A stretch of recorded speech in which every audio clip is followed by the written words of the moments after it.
Is your ability to be creative important to you? Do you ever work with groups of people on creative projects? Because if you do, your use of Google might be holding you back. My favorite science story this week is super important for anyone who has to be creative for their job. Entrepreneurs, scientists, educators, speakers, writers, you name it. If creativity is important to you, you have to know about this paper. It's from Carnegie Mellon, 2 researchers there, and it has a great title. Thinking outside the box means thinking outside the search engine. Love that title, love this paper, and the basic take-home idea is, if you're trying to come up with lots of great ideas, Google might not be as helpful as you think it is. The methods here are pretty simple. They had 244 people sign up, and they asked those people to brainstorm a list of uses for a common object. This is a standardized test in creativity where you give somebody an object and you say, come up with as many uses for this thing in 3 minutes as you can. For this particular experiment, they gave people one of 2 objects. Some people were told to come up with uses for a shield, and other people were told to come up with uses for an umbrella. Now, some of the people were told not to use the internet at all, just to come up with the list all on their own. Other people were told they were allowed to use Google, and they were allowed to use any website that was linked to by Google to build up their list a little more. But both groups only got 3 minutes. And the question was, will Google make the results better? Are people going to come up with bigger lists if they get to use Google? Here are the results for the shield. Without Google, people averaged around 6.5 ideas in 3 minutes.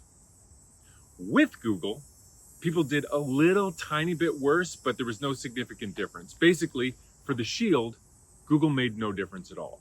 The story for the umbrella, though, is totally different. Check this out. Without Google, people averaged between 7 and 8 ideas, but when they used Google, they averaged almost 10, and that difference was significant.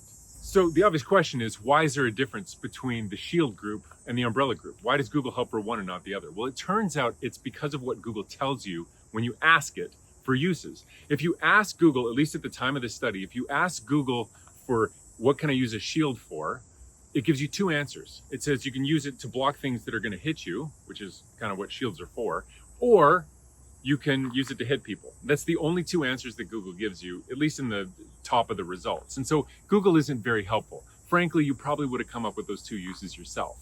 The umbrella, though, it's a different story, because when you search what can I use an umbrella for, one of the first hits is this list out of the UK of 10 uses for an umbrella.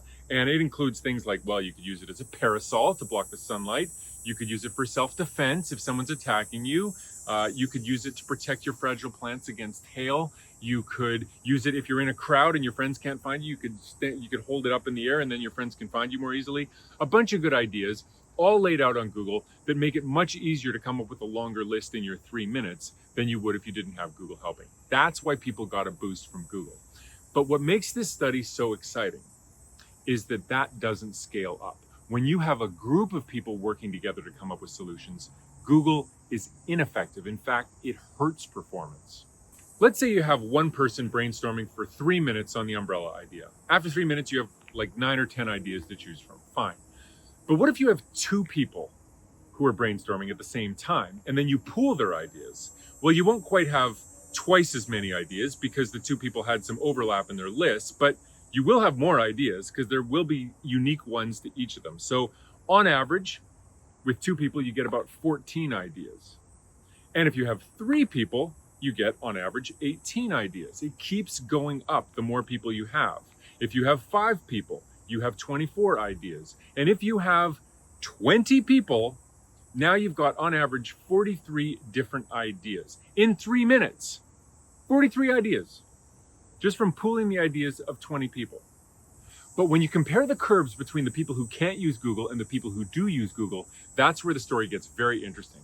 This is a graph that comes right from the paper. I've changed the colors a little bit to make it match what I've already shown you. But what you can see, look at the left side there. You see, for one person, Google is better than no Google for one person.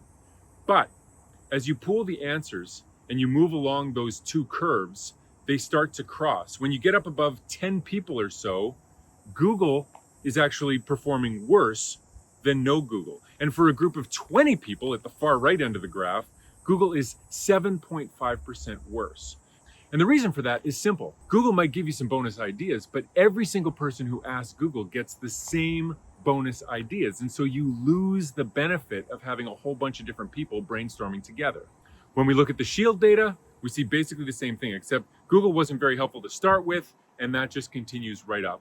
When you have more people, Google is worse than no Google. And there's a really impressive stat that comes out of this. They had about 120 people in each group, 120 people looking at the Shield and about 120 people looking at the umbrella question.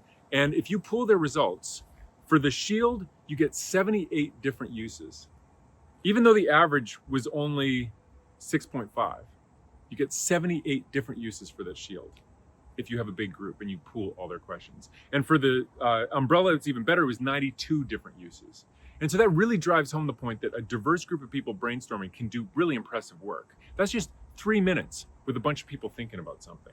Anyway, just sort of speaks to the power of a group and human creativity. And sometimes we're quick to reach for Google or reach for ChatGPT, but humans still got it, especially if you've got a creative group of humans. So anyway, that's my favorite science story this week. I have 4 other science stories that I want to tell you about, but the only way to get those is to sign up for my free weekly newsletter. It's called The Bat Signal. You can sign up at followthebatsignal.com.